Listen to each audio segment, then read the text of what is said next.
Magandang hapon mga kapuso. Ito po yung negosyo na patok sa masa. Wow. Patok sa bulsa. Wow. Hat. Pampabusog ng sikmura. Ayan.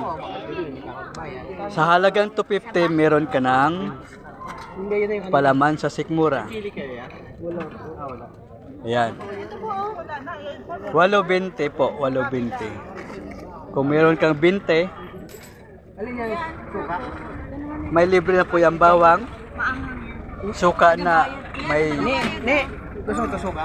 Tama suka na may tuyo at sili. Alin mo walang tamis?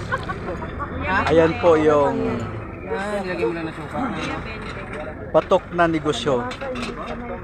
Dito yan sa sa Cavite Mindis. Ayan. Huwag kang mag-alala. Ito yung ano. Ayan po, nakikita niyo po, marami ang Hatid mo na ako.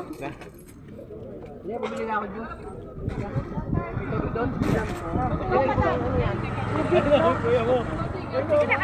ayan po, nakikita niyo.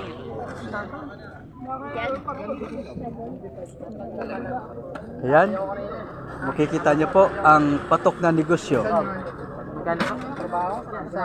Magaan sa bulsa, palaman sa sikmura. Okay. Ito tago daw. Ay. Kung magninegosyo kayo, dapat ganito. Ayan.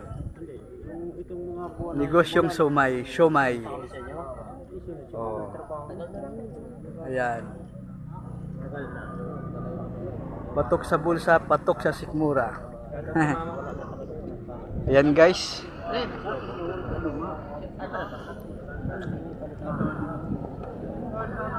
Ito.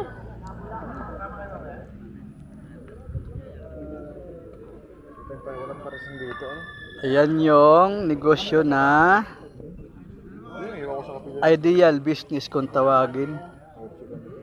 Pwede ka pang palipat-lipat ng lugar gawa ng may gulong ang kanyang tindahan. Di po ba? So, simple lang ang negosyo natin.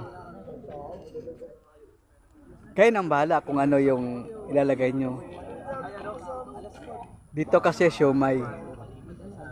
No? Yung iba naman kikiam, quick. Oh. With palamig.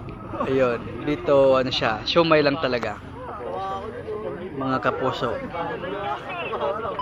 Ayun, kung bago pa po kayo sa channel na ito, maaari po kayong mag-subscribe upang updated po kayo sa iba pang video na aking i-upload.